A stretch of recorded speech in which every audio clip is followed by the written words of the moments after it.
கர்த்தருடைய பரிசு நாமத்திற்கு ஸ்தோத்திரம் உண்டாவதாக. இன்றைய ஜீவாவார்த்தை நிகழ்ச்சியை கேட்டுக்கொண்டிருக்கும் அனைவரையும் கர்த்தருடைய பரிசு நாமத்தினால் வாழ்த்துகிறேன், ஆசீர்வதிக்கிறேன். இன்றைய தின தியானத்திற்கு தேவன் கொடுத்த வேத பகுதி அது ஏசாயா புஸ்தகம் 30ஆம் அதிகாரம், அதில் 19ஆம் வசனம். ஏசாயா 30:19 அதில் பின்பகுதி. இனி நீ அழுது கொண்டிராய், உன் கூப்பிடுதலின் சத்தத்திற்கு அவர் உருக்கமாய் இறங்கி அதை கேட்டவுடனே உனக்கு மறு உத்தரவு அருளுவார். இன்றைய தினம் இதை கேட்டுக்கொண்டிருக்க தேவ பிள்ளைகளே, கர்த்தர் இன்றைய தினம் உங்கள்கிட்ட சொல்ல ஆசைப்படுகிற ஒரு காரியம் என்னவென்றால், உனக்கு மறு உத்தரவு அருள்வார். நீங்க உங்க கூப்பிடுதல் சத்தத்தை அவர் கேட்ட உடனே உங்களுக்கு மறு உத்தரவு அருள்வார். இன்றைய தினம் தேவனிடத்திலிருந்து மறு உத்தரவு, உங்க விண்ணப்பங்கள் என்னவா இருந்தாலும் பரவாயில்ல, என்ன கோரிக்கைகள் இருந்தாலும் பரவாயில்ல, அதுக்கு மறு உத்தரவு பெற்றுக்கொள்ளும் ஒரு நாளாக இருக்க போகிறது. நம்ம செய்ய வேண்டிய ஒரே ஒரு காரியம், முழு மனதுடன் விசுவாசிக்க வேண்டும். கர்த்தர் என் சத்தத்தை கேட்டு எனக்கு மறு உத்தரவு கொடுப்பார் அப்படின்னு ஒரு விசுவாசம் மட்டும் அறிக்கை வாயிலிருந்து வர வேண்டும். விசுவாசம் தான்.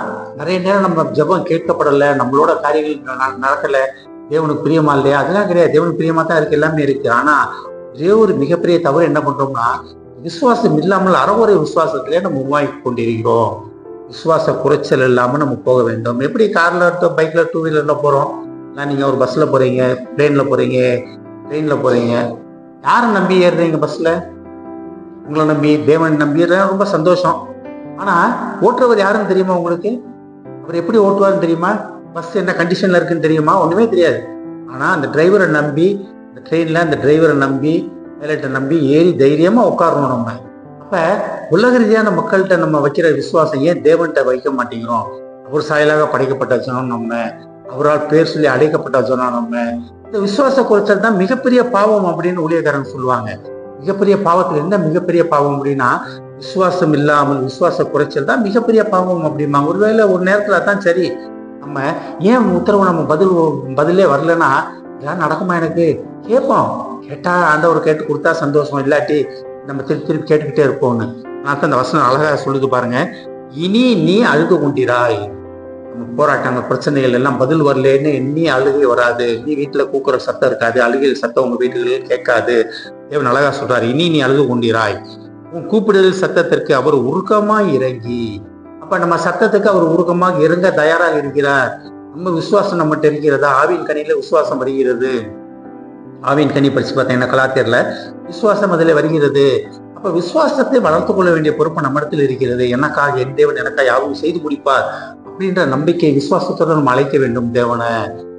இஸ்ரேல் மக்களுக்கு வனாந்தரத்துல செங்கடல் மறைச்ச போது, செங்கடலை வழி திறந்து தேவன் உள்ள போக சொன்னாரு. அவங்க பயந்துட்டு தான் நின்றாங்க. தண்ணி இவ்வளவு நிச்சயத்தை பக்கத்தை மூடிச்சுட்டா என்ன ஆகும் நமக்குன்னு பயப்படல. அவங்க தேவன் மேல கொண்ட விசுவாசத்தெல்லாம் அவங்க நடந்தாங்க. தேவன் மேல கொண்ட விசுவாசத்தினால அநேக காரியங்கள், அடையாள அற்புதங்களை செஞ்சாங்க. ஊழியக்காரங்க எல்லாமே அப்படிதான். தேவன் மேல கொண்ட விசுவாசம் அவங்களை அநேக அடையாள அற்புதங்கள் செய்ய வைத்தது. ஆனால் தான் தேவன் சொல்றாரு, உன் கூப்பிடுதல் சத்தத்திற்கு அவர் உருக்கமா இறங்கி அதை கேட்ட உடனே உனக்கு மறு உத்தரவு அருள்வார். அப்ப தேவன் மறு உத்தரவு கொடுப்பதற்கு அவர் ஆவலுடன் காத்து கொண்டிருக்கிறார். நம்ம விசுவாச குறைச்சல்னால தான் நமக்கு பதில் வருவதில்லை. அதை நம்ம விசுவாசிக்க வேண்டும், அதை நம்ம நம்ப வேண்டும். ஆண்டவரே, என் விசுவாசம் வர்த்திக்க எனக்கு செய்யும். ஆண்டவரே, நான் உம்மிடத்தில் விசுவாசமா இருப்பதற்கு எனக்கு உதவும் அப்பா. நான் அந்த விசுவாச குறைச்சலை என்னிடத்திலிருந்து எடுத்துக்கொடும் ஆண்டவரே. ஆவியின் கனியில் சொல்லப்பட்ட விசுவாசம் பரிபூர்ணமா என் மூலமாக செயல்பட வேண்டும் ஆண்டவரே. என் தேவனை கேட்போம். வசனத்தை பின்பகுதியை திருப்பி படிக்கிறேன் பாருங்க. இனி நீ அழுது கொண்டிராய், உன் கூப்பிடுதல் சத்தத்திற்கு அவர் உருக்கமா இறங்கி அதை கேட்ட உடனே உனக்கு மறு உத்தரவு அருள்வார். இன்றைக்கு நீங்க விசுவாசத்துடன் தேவனை கேட்க போறீங்க. மறு உத்தரவு பெற்றுக்கொள்ளும் நாளாக இருக்க போகிறது. எத்தனை பேர் விசுவாசிக்கிறீங்க? ஆமென். ஜெபிப்போம்.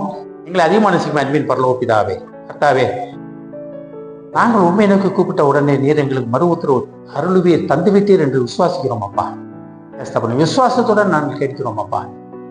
இனி நீ அழுது கொண்டிராய் என்று சொன்ன மகா கிருபையான வார்த்தைக்காக நன்றி ஆண்டவரே. உன் கூப்பிடல் சத்தத்திற்கு கேட்டவுடன் அவர் உருக்கமாய் இறங்கி உனக்கு மறு உத்தரவு அருள்வார் என்ற வார்த்தைக்காக நன்றி ஆண்டவர்.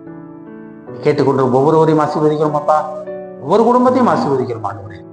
குடும்பத்தில் உள்ள ஒவ்வொருவரும் தகப்பனே, அவர்கள் கூப்பிடல் சத்தத்தை நீர் கேட்டு அவர்கள் மறு உத்தரவு தந்து விட்டதற்காக நன்றி ஆண்டவர். விசுவாச குறைச்சல் இல்லாமல் முழு விசுவாசத்துடன் அவர்கள் தங்கள் தேவைகளை உம்மிடத்தில் கேட்டு உமது சித்தத்தின்படி அவர்கள் கேட்டு பெற்றுக்கொள்ள உதவி செய்யும் அப்பா. விசுவாசத்தில் பலப்பட உதவி செய்யும் ஆண்டவரே. இனி நீ அழுது கொண்டிராய் என்ற வாக்கு அந்த குடும்பத்தில் ஒவ்வொருவருக்கும் சொந்தமாகும். ஆசீர்வதிக்கும் அப்பா. இயேசுவின் மூலமாக கேட்கிறேன் நல்ல பிதாவே, ஆமென். கர்த்தர் உங்களை ஆசீர்வதிப்பாராக.